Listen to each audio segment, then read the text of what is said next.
So last week when I was perusing Twitter, I remembered seeing Sugartits tweet out a picture of a Cosmo cover. On the front was Tess Holliday. I did little digging afterwards and found out Tess Holliday cried when she was called and told she was going to be on the cover of Cosmopolitan. Congratulations, Tess. You made it. With this, and many people criticising her appearance, I started to think to myself, is it a good thing that she is being promoted as heavily as she is? And I don't mean that in some kind of ironic way of saying heavy. Is that ironic? Doesn't matter. When I initially saw the cover, my first thought was, great, more body positivity, fat acceptance crap. And I'm right. That's exactly what it is. I firmly believe the majority of people that see this video will agree with me when I say the fat acceptance movement, or FAM, is an absolute farce. I can accept that fat people exist. I cannot accept that somehow it's a movement. If it was a movement, they wouldn't be fat. And to be clear here, I will not enable people to put on that much weight, to think that that is acceptable. I have spoken about Tess Holliday before. I often found it hilarious that she is so big, and yet has taken many pictures of her supposedly sweating next to an exercise bike, a treadmill, a walking machine.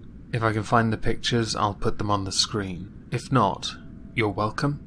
I mean, I'm not subjecting you to that kind of torture, so surely I'm doing you a service. It's not like I'm vindictive enough to want to alienate my audience enough to want to put her nudes on the screen. And those exist. There is nothing empowering about putting a gelatinous blob that has been doodled all over with a wig on the screen. And I know I could say tattooed over, but some of them are going to look ridiculous if she ever decides to lose the weight. Skin is going to be removed, and Marilyn Monroe is going to look like Harvey Dent. So now that I've gotten that out of my system, recently the editor of Cosmopolitan was on Good Morning Britain. As with most things about Good Morning Britain, I can't show you a clip of it, but there is a video of it linked in the article that we're going to be covering, where Piers Morgan has ripped into Cosmopolitan magazine for celebrating morbid obesity after it featured plus-size model Tess Holliday on its front cover. At what point does she become just morbid obese model Tess Holliday? Because I'm sure plus size is a bit of an insult to those who are actually just plus size with natural curves, as opposed to the tremendous amount of effort it takes to maintain that level of obesity, which, by the way, is not healthy no matter how well you try and paint it. I covered this quite well, I believe, in my second Amber Lynn Reid video, where there were those that worked out how many calories a day she had to eat to maintain her weight. It was as much as it was in calories for what Hugh Jackman had to eat to maintain his muscle mass for the Wolverine, which is insane when you think most of his food was protein. Most of hers is Reese's. So you picture yourself in front of those smoothies and those salads, Tess. We all know behind the camera is a stack of Drifter bars that you got on sale. The Good Morning Britain host, back in the studio today after a 6-week break, was involved in a fiery debate with the Glossy Mag's editor, Farah Stour, I don't know if I pronounced that right, who defended the cover for promoting a body-positive image. I don't think that's what it promotes at all. It's all well and good being happy and comfortable and confident in your size, but there are some that can't make that decision for themselves because of a condition they have. Those are the people you want to promote. Not someone that knows what they're doing and is doing it and milking it for every shekel they can get. If Tess Holliday had a Patreon right now, I'm sure many stick-thin people are giving her their shekels. Basically every Eugenia Cooney is basically donating to her. Why am I thinking of the South Park episode with the really fat girl in South Africa and the food? I'm not sure. I'm sure there's some reason for it, but it skipped my mind.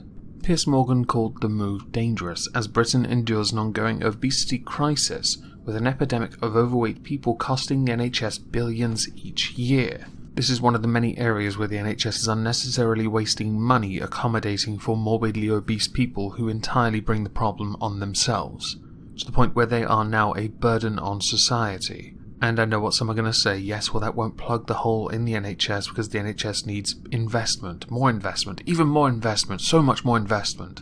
I know. It needs to be properly invested in, managed properly. That way those that need it, truly need it, and not for things that they bring entirely on themselves, as opposed to people who actually need help because they're actually in trouble for things that are beyond their control, can get the treatment and not be denied it or deprived of it or made to wait because there isn't the money needed or the facilities necessary to treat those poor, actual patients.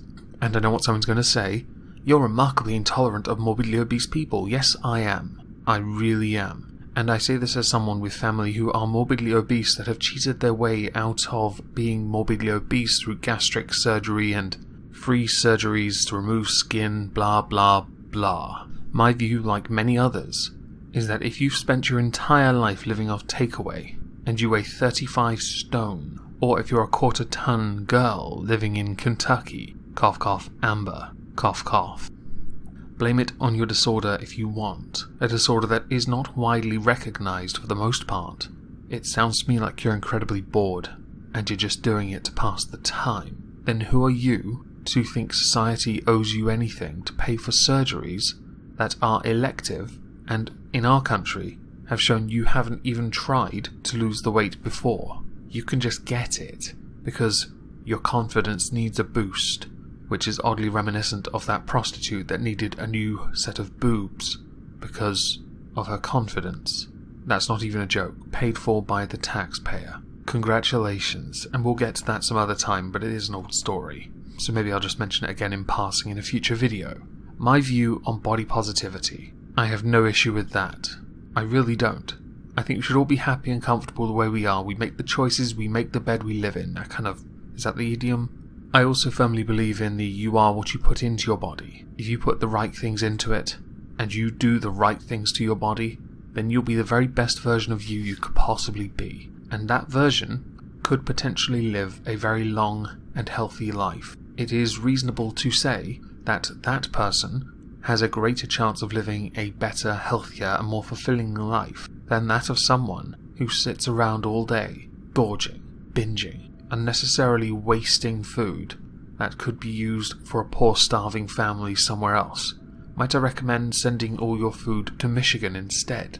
And to be clear, I don't take issue with those that make the choice to be morbidly obese, but it is people who do that and then expect me to accept, respect, and embrace their choice to be that way as a sign of a good thing, basically shoving their lifestyle down my throat like a vegan, annoys me, irks me. I find them to be irksome. Now, Morgan last week did in fact slam the magazine, causing Miss Holliday, who weighs 300 pounds, to hit back and call him small-minded. Based on your proportions, he's also small-bodied. How tall are you? You're 5'4", I think, and 300 pounds. You weigh more than me and Miss Misa combined. You are 2 grown adults. You are a ridiculous amount of weight. This is why I have to show you BMI. I am very much aware that it is inaccurate. However, 300 pounds? Are you mad? It still astonishes me that people think that this is a good thing. How old are you now? You're going to get to the stage very soon, Mrs. Holliday, where your body will not be able to handle it anymore. I can't imagine you do well standing up for any lengthy period of time. You can claim you do, but it would be a lie. You are basically at this present time 60 pounds shy of what Amberlynn Reid weighed when she first started her YouTube channel. You're about 230 behind her now though. She's really successful, you know. Now Mrs. Storr hit back, pointing out that Mr. Morgan posted a photo of a pasty on social media during the holiday last week, causing him to reply, "But I'm not 300 pounds. She replied, "That's such black and white thinking, Piers. I don't ask my cover stars to do a bloody analysis. Whatever else is dangerous is we have a crisis about mental health and body image. It is one cover in a world that has venerated thinness.